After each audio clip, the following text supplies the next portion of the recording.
Monsieur le DG de Seco Group, bonjour. Bonjour. Vous êtes à la tête d'une grande entreprise. On aimerait savoir, à votre niveau, quelles sont les attentes que vous avez vis-à-vis de votre personnel féminin et aussi par rapport à leur accès à des postes de responsabilité. Merci pour cette opportunité que vous nous offrez pour faire un peu le point sur la présence des femmes, la place des femmes au sein de notre groupe Seco. J'aimerais d'emblée dire que lors du processus de recrutement, ce qui est attendu d'une femme comme d'un homme, c'est sa compétence, son expertise, son savoir-faire. Et par rapport à ça, tous les candidats sont au même dénominateur commun. N'empêche, une fois recrutés, nous faisons le mieux que nous pouvons pour capitaliser la spécificité de la femme à certains postes de responsabilité. Notamment que ce soit sur le plan des postes support de notre activité centrée essentiellement sur le BTP. Les postes support, j'entends tout ce qui est administration, tout ce qui est communication et autres. Tous ces postes-là le marketing également, tous ces postes qui ont une valeur ajoutée quand il s'agit de la femme qui est candidate. Donc, nous utilisons beaucoup l'aspect féminin pour valoriser et capitaliser certains postes au sein de l'entreprise. Nous avons également, après le recrutement, l'affectation, mis en place une stratégie pour qu'à l'avenir, les femmes aient plus de place qu'aujourd'hui. Parce que statistiquement, nous sommes à moins de 10% de femmes au sein de l'entreprise.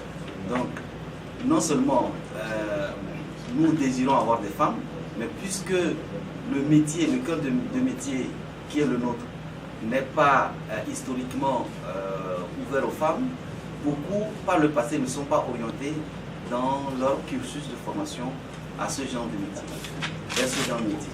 Donc nous allons maintenant vers les femmes en encourageant par exemple via des bourses certaines femmes à acquérir certaines compétences que demain nous pourrons être en mesure d'utiliser. Donc vous voyez, il y a les femmes qui viennent vers nous, leur profil.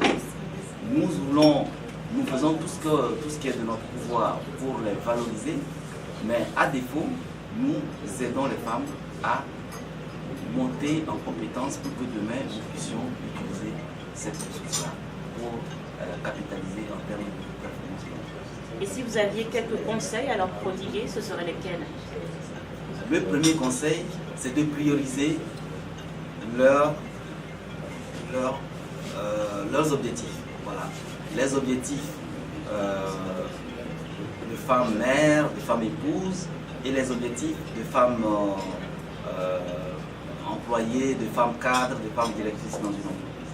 Donc, ce n'est pas des objectifs incompatibles. Il suffit de s'entendre au bon moment pour faire le bon choix. Et dans une entreprise privée, vous ne pouvez jamais contraindre un patron d'embaucher une femme qui serait dans une situation de grossesse par exemple. Donc nous conseillons aux femmes, il faut leur dire la vérité en face, nous conseillons aux femmes une fois dans l'entreprise, d'épouser les règles de l'entreprise, savoir les bonnes pratiques attendues par l'entreprise en matière de programmation de la maternité et tout rentrera dans l'ordre.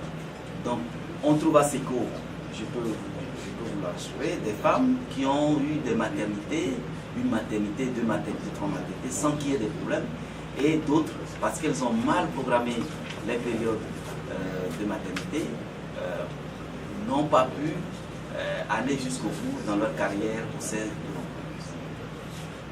Donc c'est le seul conseil fondamental que nous leur donnons, c'est d'essayer de synchroniser leurs obligations matrimoniales avec leurs obligations professionnelles. Au sein de votre société, quelles sont les stratégies que vous mettez en place pour accompagner les employés féminines? Est-ce qu'il y a des stratégies? Oui, il y a des stratégies. Nous avons par exemple des journées d'information destinées aux femmes, les informer sur nos différents métiers, les informer sur, en gros, les enjeux de leur présence dans l'entreprise. Et une fois qu'elles sont sensibilisées, elles sont mieux outillées pour faire face à tous les défis qui les attendent dans l'entreprise. Nous encourageons également la formation professionnelle féminine. Nous accueillons beaucoup de la gente féminine dans nos ateliers.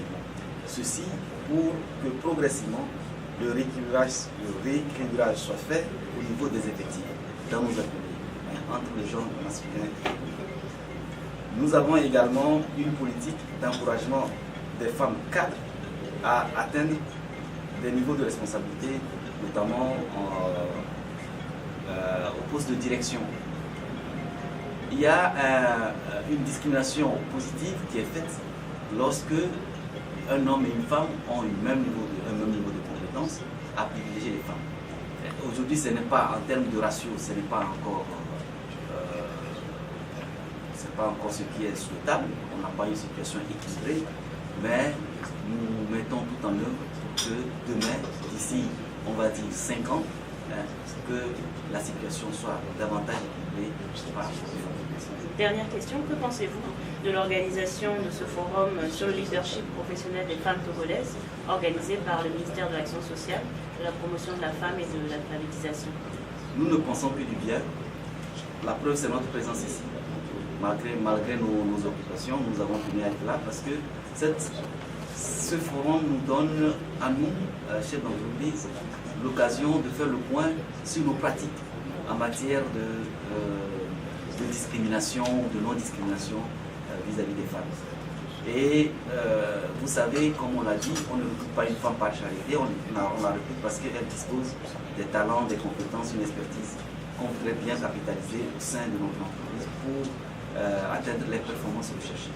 Donc, est-ce que nous le faisons bien? Est-ce que nous profitons au maximum de cette compétence qui est là, de cette ressource humaine qui est là, et qui a ceci de plus, qu'elle est féminine et qu'à certains postes, on a besoin de ce profil-là justement pour être plus performant. Est-ce que l'entreprise fait tout ce qu'elle peut pour que cette réalité de la spécificité féminine elle soit prise en compte dans sa démarche de gestion des ressources?